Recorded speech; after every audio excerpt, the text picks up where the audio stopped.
Good afternoon, everyone. Welcome to Senate Education. It is Tuesday, April 27th, 2021 at 1:31 in the afternoon.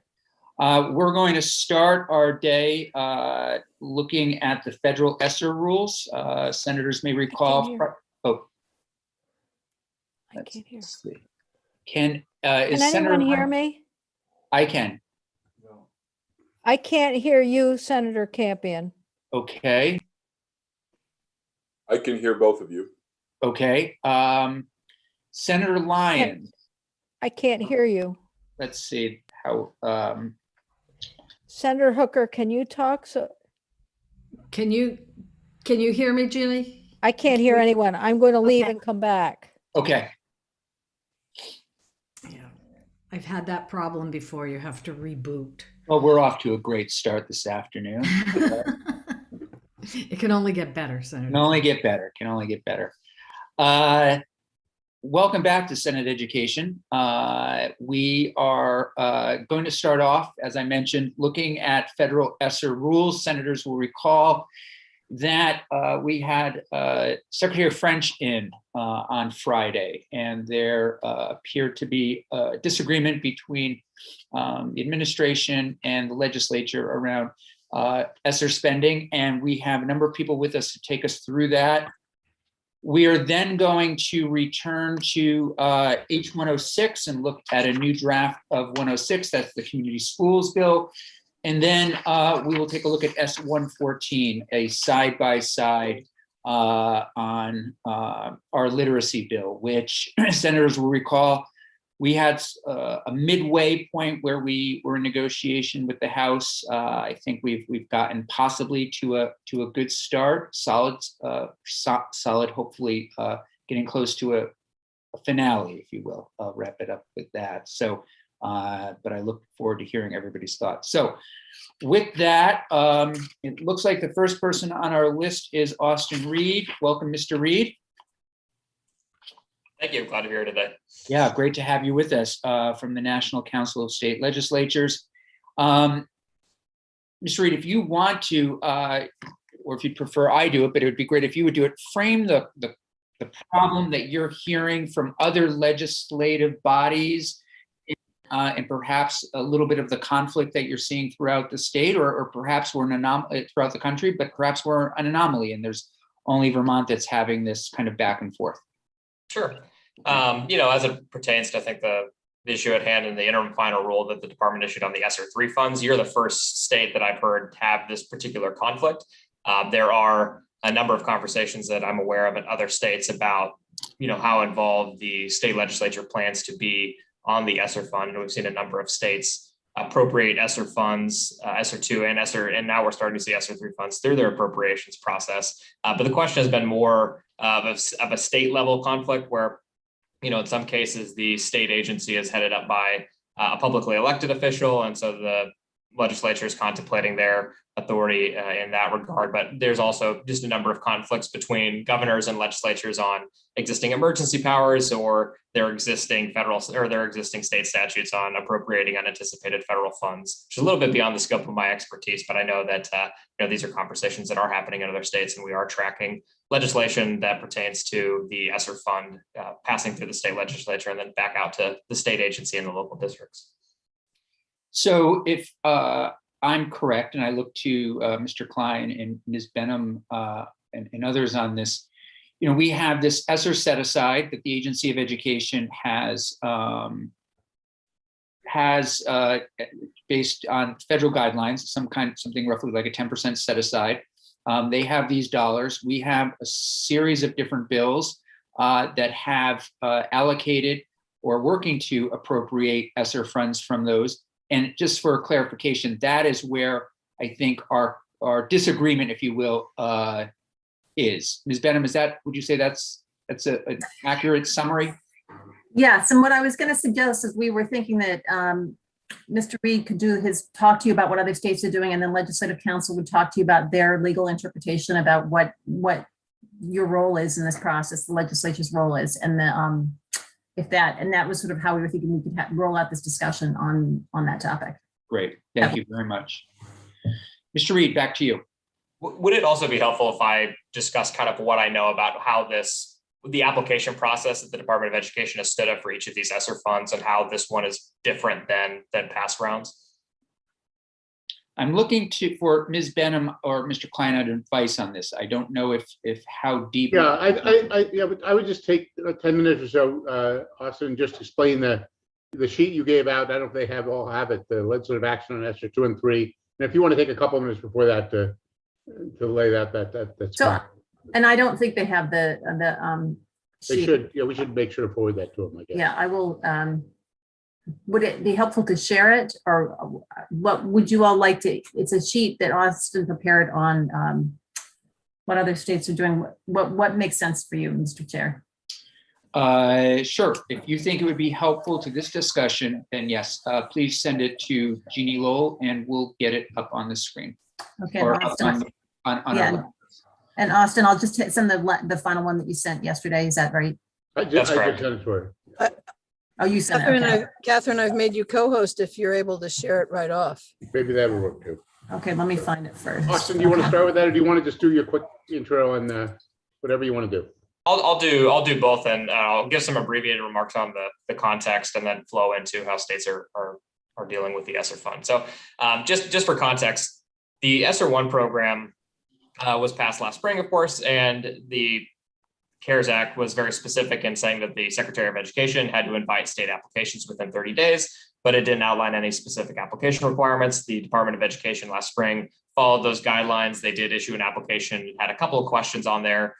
Based on my analysis of sort of how states responded to that, some states had very lengthy responses, others included very little information in the publicly posted plans that they had available.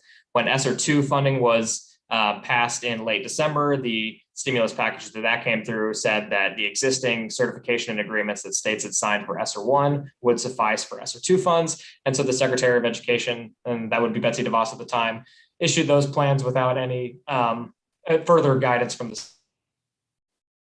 but for this process, ESSER 3, it has looked a little different. And that's because there was no language in the American Rescue Plan pertaining to the Secretary's ability to require applications for the receipt of these funds. And as I understand it, the reason that there was not language in the actual bill about the Secretary's authority is because they were trying to avoid any issues with the Senate parliamentarian under the reconciliation process. Essentially, they wanted to keep the language not to the policy and the implementation of the program, but just to the policy's impact on the federal budget. So on March 24th, the Department of Education released 2/3 of those ESSER funds for states, but did say that there would be an expectation that there would be an application process for that remaining third. And basically, my understanding is that the department, in issuing their application template last week, did so with an accompanying interim final rule. And the reason that they issued that interim final rule is because the statute in the American Rescue Plan itself did not explicitly authorize an application process, but the department reasoned that through other federal law, they did have an ability to require applications for this.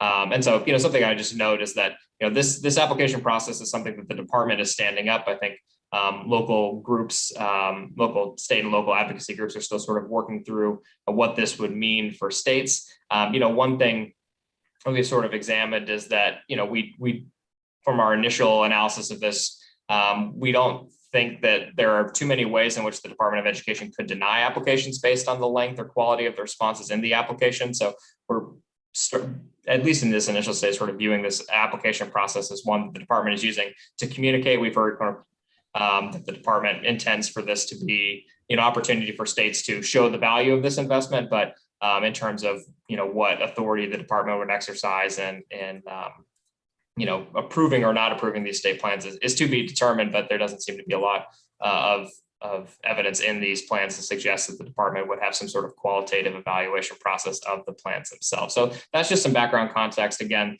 the reason the department issued this interim final rule to support the application they put out is simply because the congressional language in the text didn't pertain or didn't have anything offered on an application process. So that's just some background context. But want to talk about how state legislatures are contemplating the ESSER fund program. Starting back with ESSER 1, we've done comprehensive tracking on the ESSER 1 funds, at least at the state set-aside level. So our understanding, there weren't really any legislatures that took any substantive action to appropriate the ESSER 1 funds at either the state or local level. And we think this is largely a product of the fact that state legislatures were out of session, and in many cases allowed the executive branch to appropriate and administer those funds, either because their state laws were set up that way, but also because they might have issued some emergency powers to the executive branch while the legislature was out. We do know there are some examples of Wisconsin. This legislature, through their joint fiscal committee, did review the state agency's ESSER 1 plan, and that Alaska appropriated the GEAR fund and ESSER set aside, but mostly the legislature just took what the state agency and governor proposed and issued it that way. But as you now see on the screen to date, we are tracking a number of bills on the ESSER 2 and ESSER 3 set-asides where the legislatures have directed that discretionary 10% set-aside. We do expect this number to grow, given that states are still in their fiscal 22 budget processes. So this is an initial scan that we've been able to do over the last month or so, but we do expect more examples to be added to this list. So I'll direct you to at least, I want to say there's about 7 or 8 pieces of enacted legislation that pertain to either the ESSER 1 or ESSER 2 funds. You have this whole document now, so I'll just highlight some of them, I think ones that might be relevant to you. In Idaho, their legislature's Joint Finance Committee required that 1/3 of the state set aside in ESSER 2 be given to a couple of charter schools. It's our large enrollment increases. They then allowed the State Board of Education, which I think functions as their state agency, to appropriate the remainder of the funds. We've seen legislatures, particularly in Michigan and North Carolina, appropriate the entirety of the state set aside. The Michigan state legislature passed a bill for ESSER 2 that appropriated these set aside funds over 5 or 6 line items. They also left some of the money unspent for later uses. North Carolina, their legislature appropriated the ESSER 2 set aside across 15 different line items. They had various programs that they allocated the money to. They also allocated about $10 million to make sure that there was a minimum allocation to every single district in the state. More recently, we have seen the New York legislature in the last 3 weeks appropriate both the ESSER 2 and the ESSER 3 set aside funds through their state's fiscal 22 budget. I don't have as many details on that simply because I became aware of this yesterday and their appropriations text is very lengthy. But I do know that the governor had proposed appropriating those funds, and the legislature took it up on that. And I get the sense that they essentially used the set aside and distributed that out to districts via a formula as well. Probably the most interesting example is the Wisconsin legislature. Their Joint Finance Committee overrode the Department of Public Instruction's set aside proposal. They instead said that the state agency needed to establish a grant minimum for all districts in Wisconsin, and that if districts did not have a certain per pupil allocation, that additional funds would be made eligible for those schools based on the total number of in-person instructional hours that those schools offered during this past school year. So those are the kind of the universe of enacted legislation that we're aware of around the ESSER 2 fund. We also know that Montana and Ohio are considering their own bills to appropriate the CARES Act funds, both the ESSER 2 and I believe the ESSER 3 in both the cases of Montana and Ohio. And we also know that at least at the end of March, Governor DeSantis in Florida was exhorting the legislature to appropriate ESSER 2 funds for a $100 million civic literacy initiative, and then using the ESSER 3 funds for $1,000 bonuses to public school principals and full-time teachers. I don't have an update on how the legislature's taken that up, but another example where we've seen states in their budget processes incorporate the ESSER 2 and ESSER 3 funds. And again, we've seen more action on the ESSER 2 funds because they were made available as states were putting their budgets together, and the ESSER 3 funds are being incorporated either in the middle of that process and so we have a little less information on that. But we have seen a fair amount of activity in which the legislature has very clearly appropriated the funds at the state set aside level. So that's kind of an overview of what we know. And so I'm happy to answer any questions about the application process the department's put together, or any questions you have about just the Education Stabilization Fund generally. I know there's also been maintenance of effort guidance, which has been released by the department in the last 2 weeks, which might also be of interest to this conversation as well.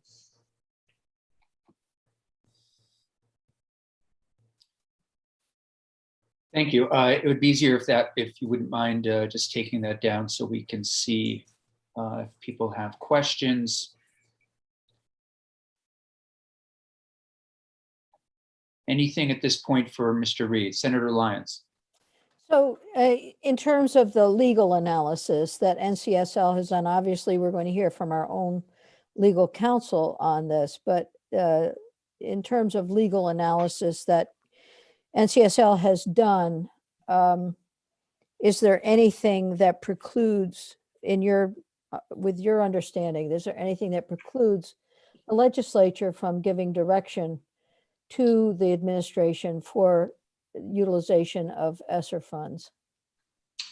Well, I'm merely a policy staffer. I don't have a legal background, got- but I can give you sort of our sense of things, you know, from talking with our fiscal staff and looking at, you know, the range in the universe of state laws and unanticipated federal funds. Our guidance has been to states that, you know, you should appropriate these funds as you believe are consistent with your own state laws. I will say that, you know, my job is to be the liaison between state legislatures and the federal government on education policy matters. I read this guidance when it came out last Wednesday. My job is to see if there are any issues and anything the department releases that would be a problem for state legislatures. And when I read this guidance, I did not identify any issues in my mind that this guidance would pose challenges to legislatures acting in a way that they see fit with these funds. So I can't offer specific advice, but this also did not, when I initially examined this, did not raise any particular red flags in my view. Thank you. Thank you. Ms. Benham, you, Well- so I just want to know if you wanted to add to the conversation. No, I didn't. I was just going to say, I think the thought was that after Austin had finished, we would move on to the legislative council so you could hear those legal opinions if that was appropriate, if you felt this was the time. That would be great. Thank you, Mr. Reed. We really appreciate your time and your knowledge. Thank you. Great. Okay. We then have three members of Ledge Council, Ms. Carvey, Ms. Wasserman, and Mr. Desmarais with us. Don't know if everyone wants to go individually or if this is going to be more of a group effort. I think I might start and Okay. then Thank you. Jen and Jim can jump in. So Becky Wasserman, Legislative Counsel. So we all looked at this question of whether this interim rule, whether it was possible for AOE to be in compliance with this rule if the General Assembly follows its normal process for appropriating funds, including these ESSER 3 funds that came from the American Rescue Plan Act. In looking at both the rule and and ARPA, we did not see that there was any intent by Congress to preempt a state's normal mechanisms for appropriating money.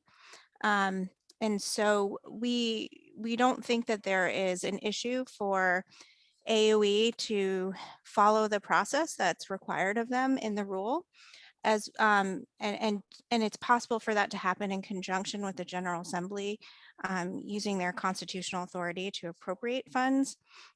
And I think that those two processes can work together. We don't think that there's a conflict in them sort of working in conjunction with one another. And so what we really looked at was, you know, it's very clear that the General Assembly, you know, under our Constitution has the authority to appropriate funds, and our state law, you know, supports that separation of powers and that authority being squarely within the role of the legislature. So with that in mind, we looked at the language of both the rule and the American Rescue Plan Act. And there was nothing in the rule that made it sort of unmistakably clear of some intent by Congress to go around each state's way of appropriating funds. In Vermont, I think we have a lot of strong state law, constitutional law and statute that support the legislature's, you know, distinct role in this area. And so the language does not seem sort of consistent with AOE being able to come up with a plan that includes stakeholder input while also having the General Assembly do their normal process for this. I guess we would note that one of the things we also looked at was that um, you all do this regularly in other contexts. So, for example, the executive branch does this with the Agency of Natural Resources. So there is the EPA provides grants to the state for example, for clean water funds, and that requires the Department of for DEC to send in an intended use plan of how to use those funds for projects. And then the EPA reviews that and approves that. And then it comes back to the legislature, and the legislature appropriates those federal funds in the budget bill. And a very similar process happens with the transportation bill every year, where the federal government requires that the state submit a statewide transportation improvement plan, and they approve that plan, and that is incorporated into what is part of the Agency of Transportation's proposed budget that they submit to the legislature, that is then approved by the transportation committees and appropriated in the Annual Appropriations Act. So I think this process seems very similar to those processes where a state agency, an executive branch agency, is coming up with a plan and an intended use of how to use funding, and then the legislature still appropriates those funds. So that was, how we viewed this. And I guess I would note that because there's nothing in the language that is clearly showing an intent to do something around this process, I do think that it would create a risky precedent for the legislature to sort of hand off this appropriations authority without having that specific intent there, because I think in the future it could create a situation where you're sort of reading into language that's not clearly there, that the legislature should not be exercising this constitutional authority. So if I may, what does that mean for the process that we're in right now? In other words, we sent a bill to appropriations last week, one that you drafted. We have another bill before us using ESSER funds. What does this new rule do or not do? Is it business as usual, or are we in some ways on pause? Because the one part that you mentioned, stakeholder input, I don't know how that is measured or evaluated. We've taken testimony, of course, and the agency has weighed in. Please. So the interim rule says that so there was 2/3 of the state set aside that was provided to the state in March, and that the remaining 1/3, the SEA, which is the Agency of Education in our case, would have to develop a plan that sort of incorporates stakeholder input. And I may defer to others on this, but my understanding is that the amount that's being appropriated currently in the appropriations process is part of that original 2/3. And I think with respect to the plan that would be developed, AOE could still, develop that plan. I think it has to be submitted in late June, I believe, to the Department of Education.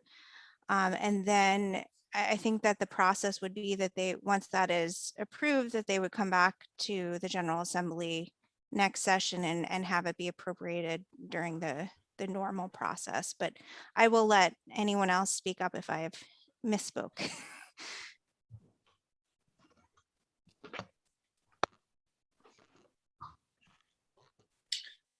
Yeah, I would just agree. I think you basically told that my camera is off, but that we assume you'll just go ahead and appropriate the money. You are within the 2/3 that is prior to the, and I think as long as you're within the 2/3, I think that makes sense. I think there is an argument that you might want to hold off on spending the other 1/3 until after the plan is developed. So we would assume that you would just go about your normal appropriation process as Ledge Council indicated. Thank you. Committee. Questions for either Mr. Klein or Ms. Wasserman and Ern?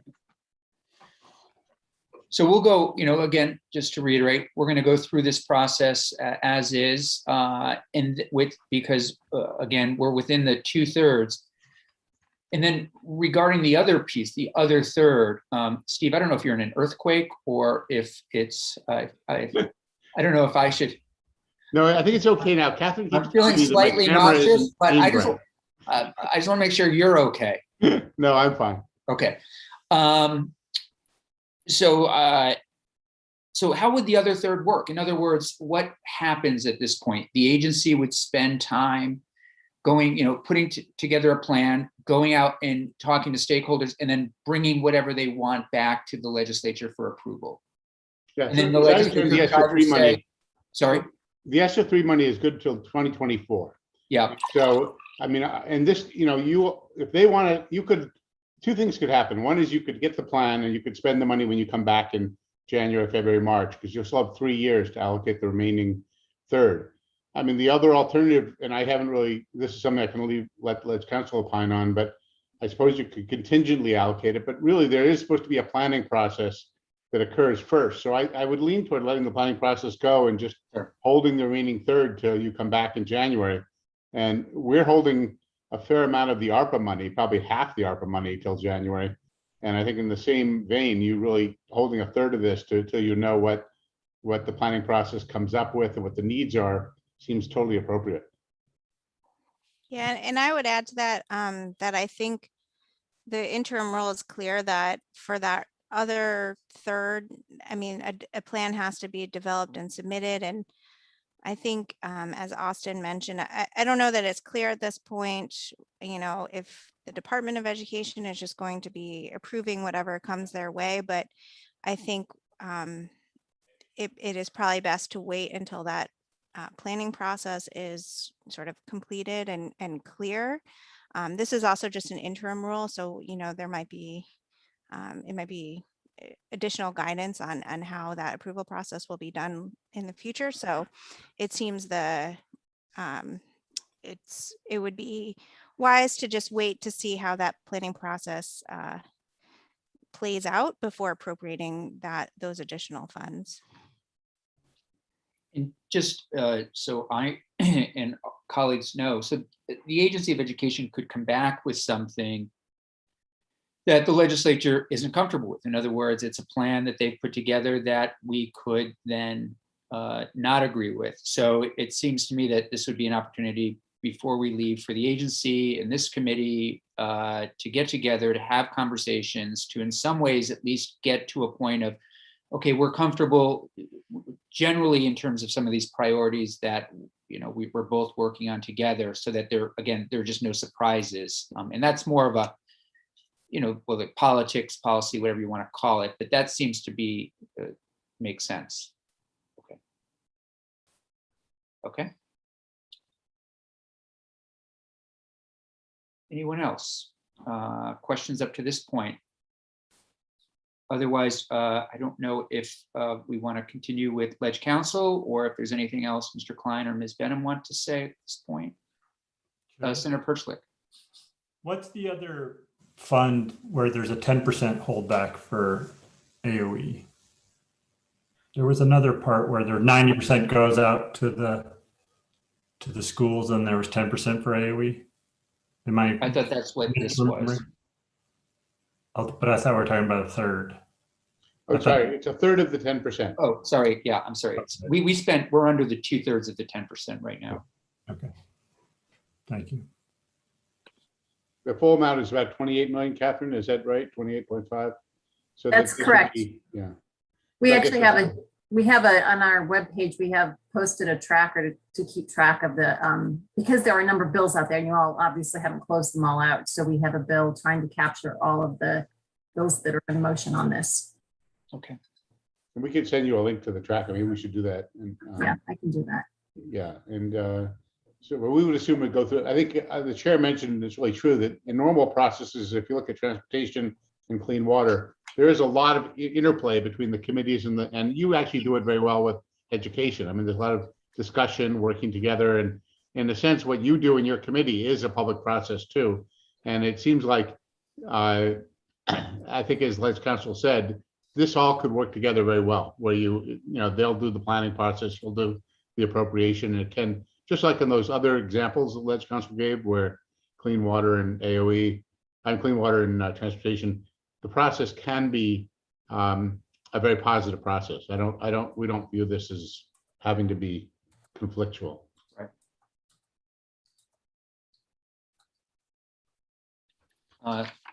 Colleagues, anything else? Questions? Final comments? Okay. I guess my final question is, I know that the administration was going to, or at least there was, Secretary French had mentioned on Friday, the administration was going to reach out to JFO. Is there still is everybody on board? Is everybody in agreement that this is the way things should go forward, or is there still a question about that?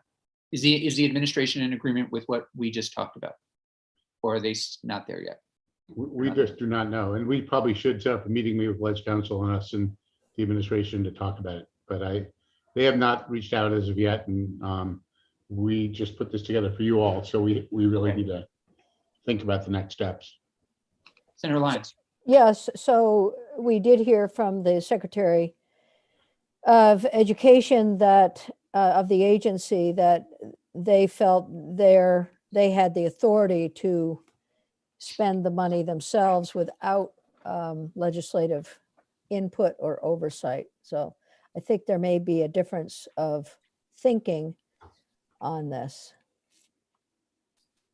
There certainly was Friday, and I Yes. thought that what Secretary French had mentioned was that the administration was going to be reaching out to Joint Fiscal, but it doesn't seem to have happened. So it seems there might still be a question. Ms. Benham. No, I don't think, I haven't heard anything. I don't think Steve has heard either. So we were working on this, so we haven't, this is the first time this information has been presented this way, from our perspective. Any other final questions? Thank you all very much. Really appreciate it, and look forward to staying in touch as we make our way. Have a great day. Thank you.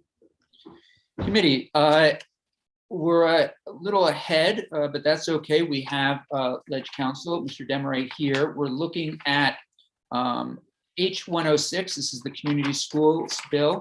Jim, great to see you. Hope you had a great weekend. Thank you. I did. So we, I know you've sent us a new draft incorporating a number of things that we talked about from last week. There are still a few outstanding questions, particularly, I think, as I recall, around whether or not we wanted this to go into effect upon passage, or if we wanted to, we had heard from the Agency of Education, Deputy Secretary Boucher, that giving it a year would be helpful. I know that's still one thing we need to decide. And I also received an email from Senator Lyons about some possible language that I think we'd also like to incorporate. But given that, Mr. Desmarais, do you want to take us through this new draft and see where senators are? Of course. Would you like it up on the screen? I think as long as we have, I know I saw it on our website, as long as it's there, I think we can follow along that way. Okay. Let me pull up for me then. Okay. Thank you. So for the record, Jim Desmarais, Ledge Counsel, we're walking through draft 2.1 of your amendment to H106. And the changes are in yellow, as usual. And there are quite a few of them, I have to say here, for two reasons. One is this draft moves away from a grant program and to allowing the AOE to distribute funds without the need for applications. And that resulted in quite a few changes. And second, Colin Robinson from NEA testified, and his comments have been incorporated, which added quite a bit of language, which I'll point out to you as we go. And some of that could be pared back, I think. In his testimony, he said we should maybe include this from the earlier draft as the bill was introduced, but maybe not all of it. And I didn't have enough guidance to know what to cut out. So as we go through, perhaps we'll discuss that. So as we go down through this, I am looking at, I am looking at the purpose. So right before section 3, so for page numbers, that would be page 4. So these changes here, the change in line 14, this act provides funding for. So this is an example where we got grant funding. So you're going to see a lot of references to funding here, which is just moving away from grant funding. So I'm not going to go through all those changes for you, but we see funding underlined. It's basically to move away from grant funding. And Also, we add, if I may, just, and please tell me if I misinterpreted committee anything when we were talking about this, but it seemed as though, and this is completely still all up for discussion, it seemed as though there was a recognition that some of our schools that might need these funds the most wouldn't have the people power to be putting together applications, getting things ready, and that in a way we'd rather have the agency identify the schools that might need these services the most, and then to work with them. Earlier in the session, we had heard from some schools that just don't have that kind of people power. And so that was the direction we're moving in here. But again, this is completely, we still have time to work on this. So just wanted to throw that out there. Thanks. Senator- Yeah, thank you, Senator Campion. But this doesn't leave out schools that might have that kind of personnel to apply for a grant if they wanted to do this type of program? Senator Hooker, if I could answer that for you, the draft does not exclude schools. They could be awarded grants by the AOE. There are some qualifications we'll get to momentarily, but the intent is not to exclude schools, just to make it easier for the administration of this process. Okay. And to allow the agency to identify schools that they feel wouldn't be able to put up the time and effort or time and people power to apply for these things. Okay, thanks. The other change here that is quite a bit of language is adding into this bill or amendment the task force on universal school lunch. So you'll see that's been added in at the end. It's identical language to what you've seen before in S100. Okay. If I may also there, because this is still, of course, all open for discussion. We did hear, I believe through Senator Chittenden, but correct me if I'm wrong, that there was interest out there among advocates and others to get this part of the program to get to universal school meals up and going. We know that finance is likely to finish with our amendment today or tomorrow. It would be on the floor possibly Thursday or Friday. But once it gets to the House, it's not going to advance anywhere this year, that piece of the bill. We also know there's a section relating to farms and marketing in the big bill. This would be a study. This is the study language that seemed, if we were going to put it anywhere, it seems like we would put it, it seemed like a good fit into community schools, given that it's an essential component to community schools and often the needs of community schools. So that's where I thought it should land. And if anybody has concerns about that or disagreements, please know that we're all ears. Senator Pertwee, are you, you're good, okay. Go ahead, Jim. Okay, all right, so section 3, section 3 here, and all this is the same. This is the definition of community school program. No changes here. So here again, if we get to on page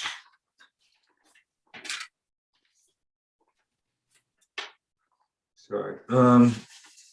Looking at the definitions here, yeah. So page 6, at the very bottom, line 20. You'll see this change throughout. You now have an eligible recipient. This used to be an eligible applicant, but there's no application. So that's why that's been changed. And then we have a new definition on the next page of site-based leadership team. And this language came from Colin, and it's a team that the coordinator would work with. You'll see that coming up. But the definition of site-based leadership team is an interdisciplinary school-based leadership team that includes the school principal, the community school coordinator, teachers and other school employees, families, community partners, nonprofits, unions, and neighboring community residents that guides collaborative planning, implementation, and oversight of the community school program. And then go down to subsection B, which is the funding authorization. Again, lots of changes here to move away from grant funding. And then you get into C, which is the funding administration. And on page 8, you'll see here that the secretary needs to work in collaboration with the Secretary of Human Services in determining eligible recipients and the amount of funding. And I believe there is a comment from Senator Lyons about maybe working with another entity as well in this area. While Senator Lyons is here, I know she may have to duck out for 5 minutes at some point. Can you just raise that now so we can address that? Sure, I'm glad to. So in Title 33, under 3401, there is a Director of Trauma Prevention and Resilience Development. And that director sits within the Secretary's office. So it's an individual who looks at various levels of trauma, including racial trauma and race-based traumatic stress and other ongoing traumatic stressors, and is integral to the Agency of Human Services, but also works with the Vermont Child and Family Trauma Work Group, which is a group established that includes the Agency of Education. So this is an individual and a group that deal with the stress reduction and the building of resilience within a system of care and our systems of education. So these are folks with significant expertise in this area, with the mission of building policies and providing influence across state and local government to reduce trauma. And I think this group would have significant insight into supporting and working with school districts as they develop and complete their application process. So it's a little more complicated than what I've said, but obviously these are the folks who are directed to cut across silos, and the work group does work and integrate many different parts of state government, but includes the Agency of Education. So that is my suggestion, is just to include the director and the work group as folks who could be consulted when those grants are received and evaluated. They may actually give some input into how to improve the process overall, but that I wouldn't recommend that at this time. I think it gets a little cumbersome. Any objections to having this group consult? Sounds really wise to me. This is, I think, also what Deputy Secretary Bushy brought up the other day. I remember I had mentioned Autumn Water Song, and she is or was the director of trauma in AHS. And resilience. We should always use the word resilience. So I think there's some common understanding there. Mr. Demore. Would you combine that with the Secretary of Human Services or replace Secretary of Human Services with these two? You know, I think you can replace them. The director of trauma sits within the secretary's office. Good. Okay, then we go on down further on the page to line 7 through 11. And there's no criteria here for determining who gets the funding. So I put this in. I'm not sure this is what you want, but it says in determining which eligible recipient shall receive funding. I'll change this reference to the Human Services, but the Secretary shall take into account relative need based on the extent to which community school program services are needed and the extent to which eligible recipients seeks to offer them.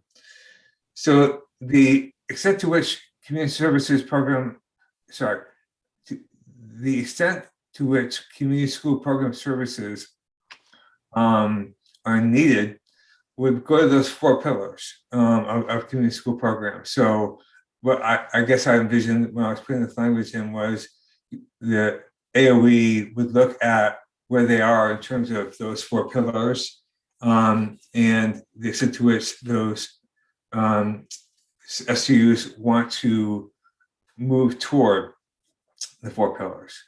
But that was there for your consideration in terms of some criteria. Then going down again, this is all just more moving from grants. Okay, use of funding in D, toward the bottom of the page. So again, this came from Colin. This is sub A here, talking about a needs and asset assessment.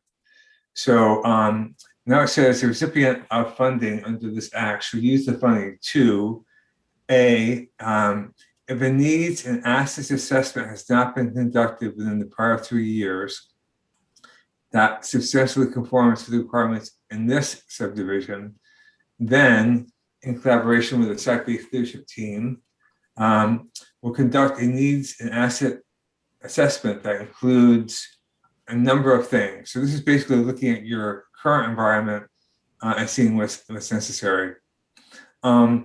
And this would get to a very long list, 1, 2, 3, 4, 5, 6, 7, and on down. And this is where he said in his testimony, maybe this could be pared back, but without direction, I didn't know how to pare it back. Senator Persley, did you want to jump in? I did, but it was on the section right before that. Okay. It's like lines 12 through 15 on page 8. Yeah. That too. And maybe it's okay, but so the AOE has to inform eligible recipients, but then they have to target those most in need. But I'm not sure what they're targeting them with the notification, but they have to notify everybody. So I'm a little just confused when you do something to everybody, but you target some group. That's part of the policy drafting. The intent here is that that the AOE reaches out particularly to SUs that are most in need of this help. So it's going to inform everybody, but it's really going to engage with those that it believes should be moving in this direction. That's the intent. Okay. I guess that makes sense but nothing in here prohibits them from having an application. They might want to send out a RFI or some kind of survey to determine the need. I mean, they might have an idea, but they might not know what the need is in every single school in the state.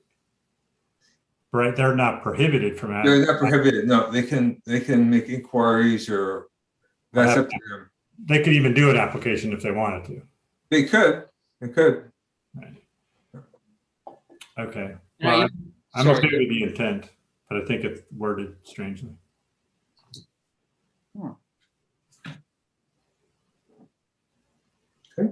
I think I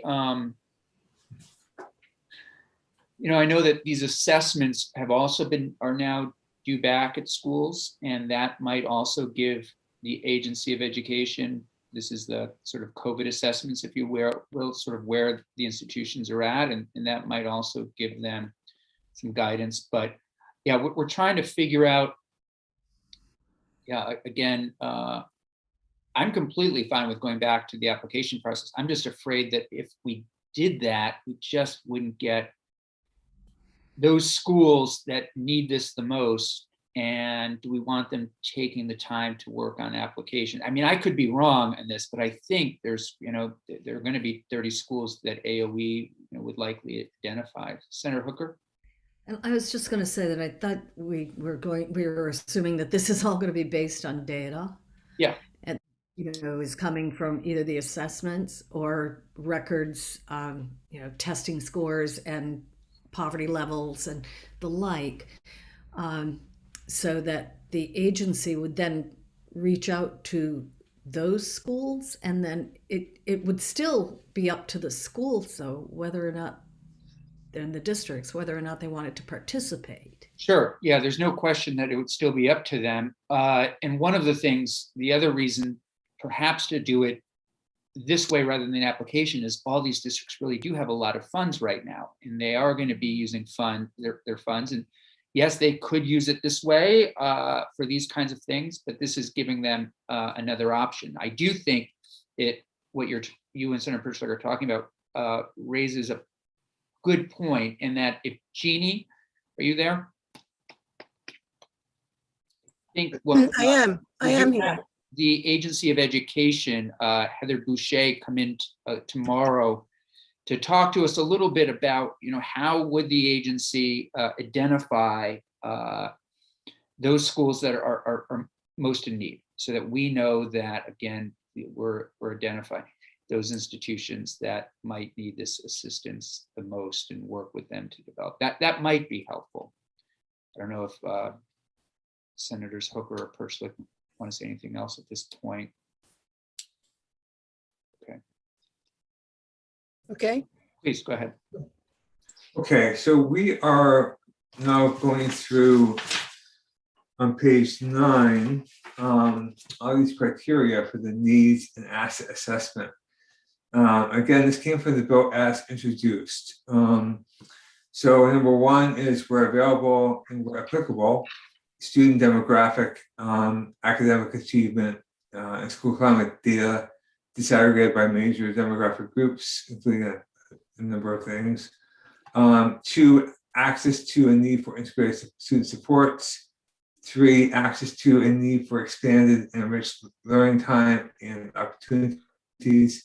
4, various types of school funding information. 5, information on school staff. 6, information on active family community engagement, and then a number of things to include there. So it's a long list here. I won't go through them all. There might be a way of paring it back, but I'm just not sure where she's saying we should go. And then B. I'd be interested in knowing if these align with all of the things that the schools are looking at and the assessments that they're doing now.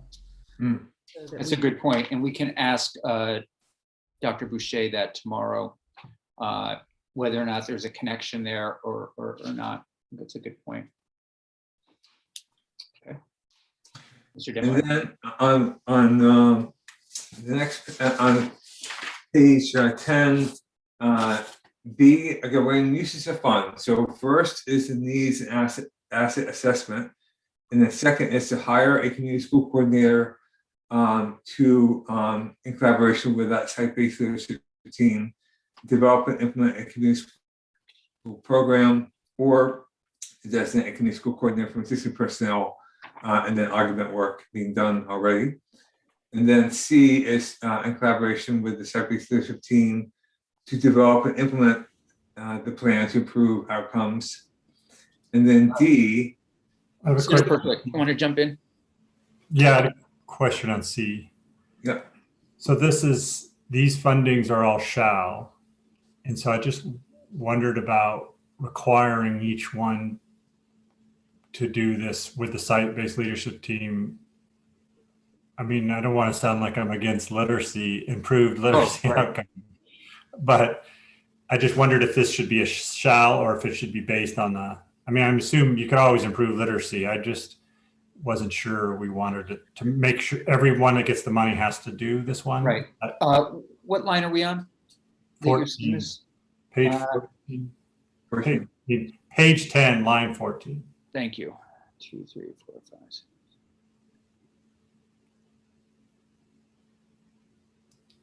Because we're requiring all this other literacy work. And I assume because the leadership team is a lot of people on it, that would be coordinated with the superintendent's literacy work and the other literacy work in the school. But I don't know if overlaying it in here, in addition to this work we're doing in the literacy, is just want to make sure we're doing it with our. Yeah, no, I think your point's a good one. I think at least when I was first working and looking at this bill, I was a little uncertain as to where S114 was going to land. And now that we have it back, and I think we have gotten to a point where we're pretty close, I'm happy to shift and say, this should be something that should be considered but not required. If you would make that change, that would be great. Yep. And it puts it on their radar. They know it's important to us, but yeah, I think that makes sense. okay. And then D, going on uses of funds, D says if the recipient has not fully implemented positive behavioral integrated supports required under law, then it has to provide professional development to staff on those supports and implement those supports. And then on next page, which is page 11, it says that basically how the funding works. In the first year, if you haven't done a needs and asset assessment, the first year funding will be used to do that. And then the second and third years would be used to oversee and implement the program. Then, yeah, very minor changes there. Yeah.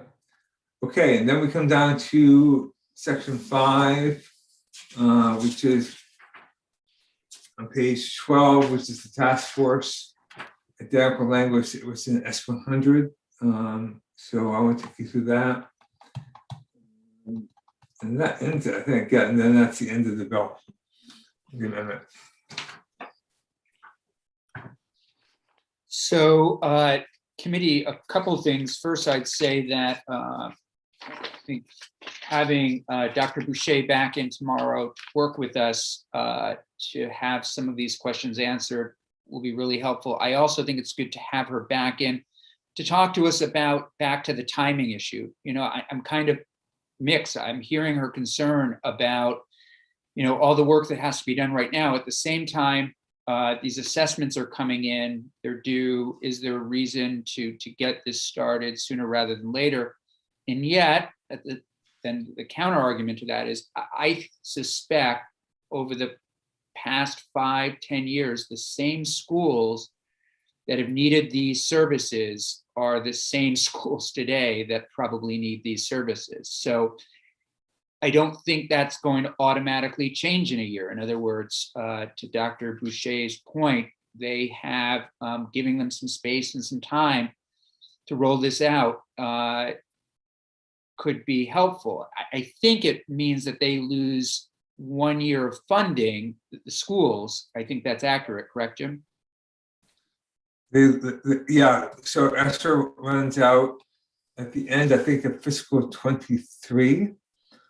So at the end of 24. So I believe you lose 1 year of funding if you wait for a year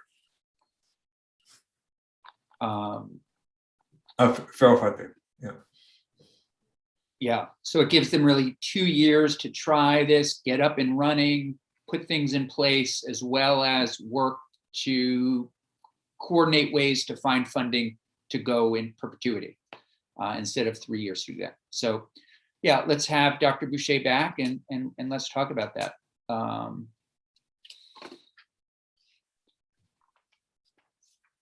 Any other questions? I mean, I think we all have, if we can carve out the time to review the bill tonight, there's a lot there. I'm certainly not going to get us ready to vote on it tomorrow, but hopefully we can do something on Thursday if we're all feeling comfortable. I think the timing is still okay.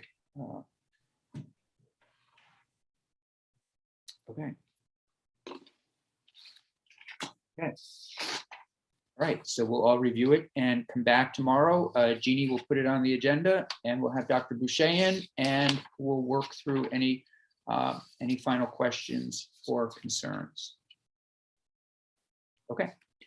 Let's take 10 minutes before we move to what will be a little bit of, I think, a heavy lift this afternoon going through S-114. So Jim, if that works for you, we'll come back to, let's call it 2:45, and then we'll go through S-114.